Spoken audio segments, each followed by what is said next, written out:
You've made it past security. Check bags on the belt, boarding pass in hand. Everything's smooth until TSA agent Mark Reynolds walks out holding your suitcase like it just committed a federal crime. Inside, not a weapon, not a battery, just a can of cooking spray or a bottle of glue. Or that old curling iron you've flown with a dozen times before. Sound ridiculous? Most travelers would agree.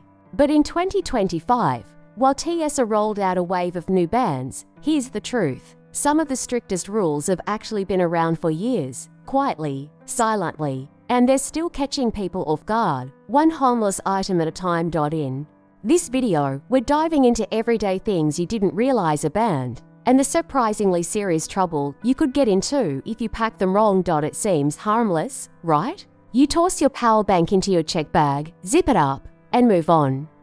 It's just a battery. What could possibly go wrong? A lot, actually. On January 28, 2025, a fire broke out on board Airbison 391 while it was still on the ground, preparing for takeoff. The culprit, a damaged lithium-ion power bank stored in the overhead bin above Route 28. It overheated, ignited, and forced the crew to activate emergency procedures right there at the gate. 7 passengers, including Laura Bennett, were treated for injuries. Thankfully, the situation was contained before the plane ever left the runway, and that was in the cabin, where people saw smoke, grabbed extinguishers, and responded fast. Now, imagine the same thing happening in the cargo hold. No one sees. No one reacts. That's why TSA has a firm no-go policy. Never pack lithium-ion power banks in your check baggage. If you're carrying a spare lithium battery, not installed in a device, it must go in your carry-on only.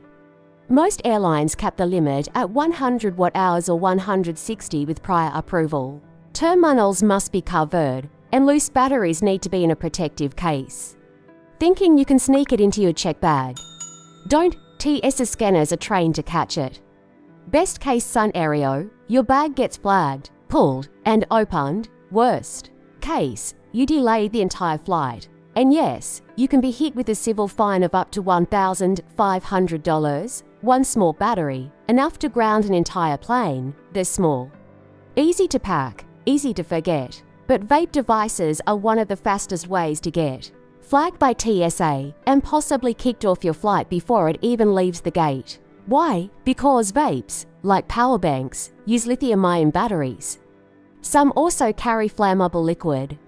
Combine the two in a pressurized cabin, and you've got a flying fire risk. TSA's rule is clear. All vapes must go in your carry-on, not in checked bags, not stashed in shoes, not buried at the bottom of your suitcase.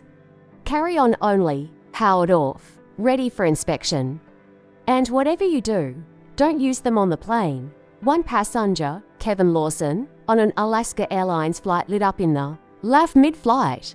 The smoke set off the alarm, and the captain, Denise Carter, got on the PA to announce she'd turn the plane around if it happened again. That's not a bluff, it's a federal violation. You might not be arrested, but you can be fined, banned, or flagged for extra screening on future trips. The liquid. Same deal as shampoo, 3.4 ounces max, sealed in a clear plastic bag. So if you vape, treat it like a live wire. Carry it right, don't touch it in flight. And maybe consider a nicotine patch, because nothing wrecks a vacation faster than triggering a fire alarm at 35,000 feet. It looks innocent enough. A travel-size hairspray, maybe a can of deodorant. Or that trusty cooking spray you always bring for Airbnb breakfasts. But inside that little metal can, compressed gas under pressure. And in the world of aviation, that's a red flag waiting to hiss. Not all aerosols are banned, but it depends entirely on what they are and where you put them.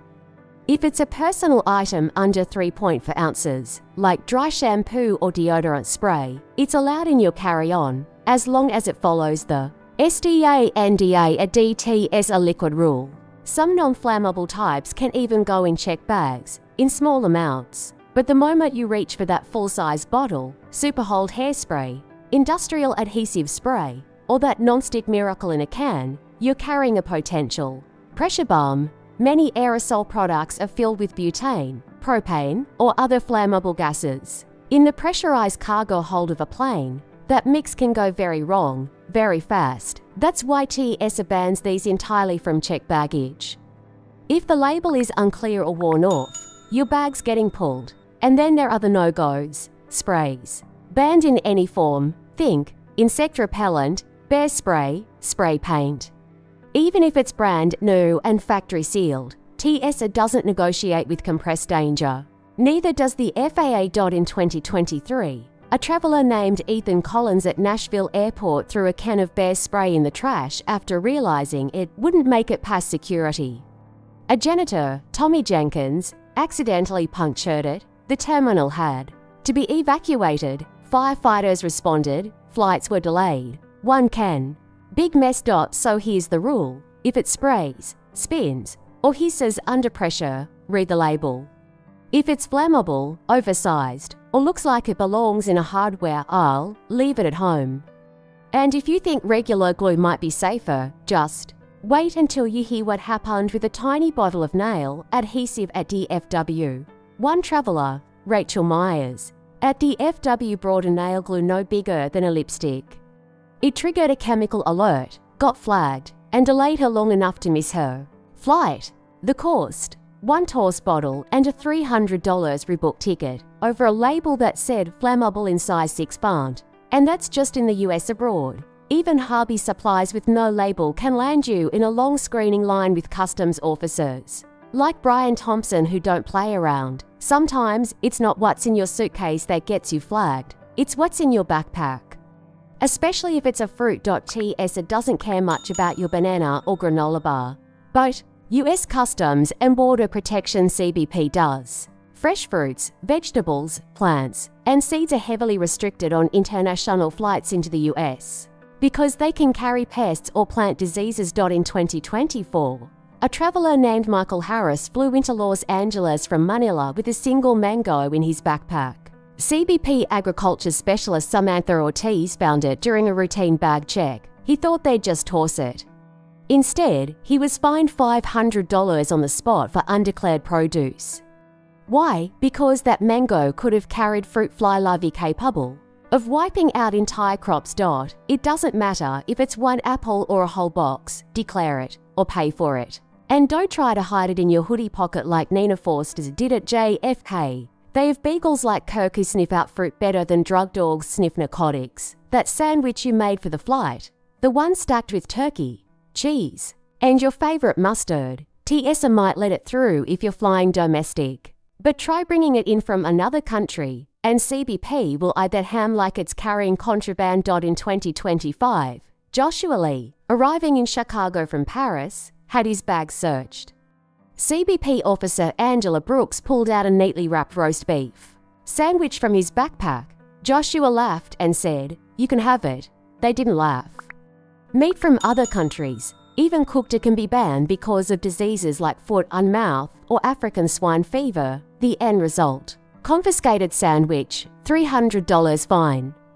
And an official note in his travel record: you wouldn't think peanut butter could cause airport drama. But in TSA's eyes, peanut butter is a liquid. And liquids over 3.4 ounces, they get dumped. Erica Daniels learned this the hard way in Atlanta when her 16-ounce jar of homemade peanut butter, a gift for her cousin, was flagged in security.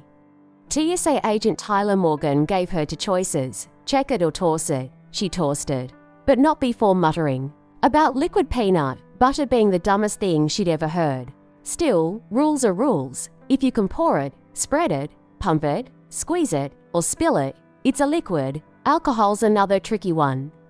You can bring small bottles on board, but you can't drink your own mid-flight, only what's served by the airline. In 2024, Brandon Cooper was caught pouring his duty-free whiskey into a Coke can during a flight from Miami to New York. Flight attendant Jessica Lanesaw reported it, and upon landing, airport police met him at the gate. No arrest, but he was fined $750 and banned from that airline for a year. Then there are the people who think fireworks are fine if they just sparklers. They're not. Fireworks are banned entirely, carry on or checked. In 2023, Scott Peterson tried to check a suitcase full of 4th of July fireworks at Orlando International. TSA explosive specialist Daniel Ruiz spotted it instantly.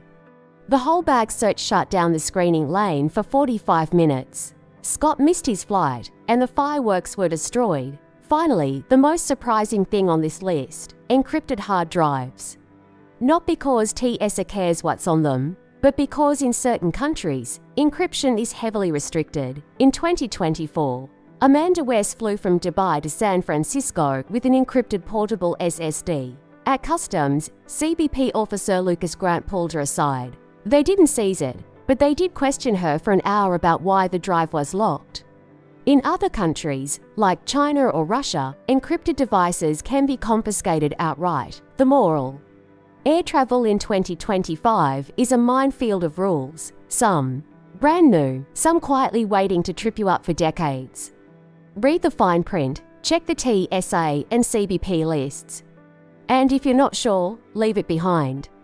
Because the last thing you want is to be Michael Harris losing $500 over a mango, or Erica Danielle's saying goodbye to a jar of peanut butter at the world's most expensive trash can.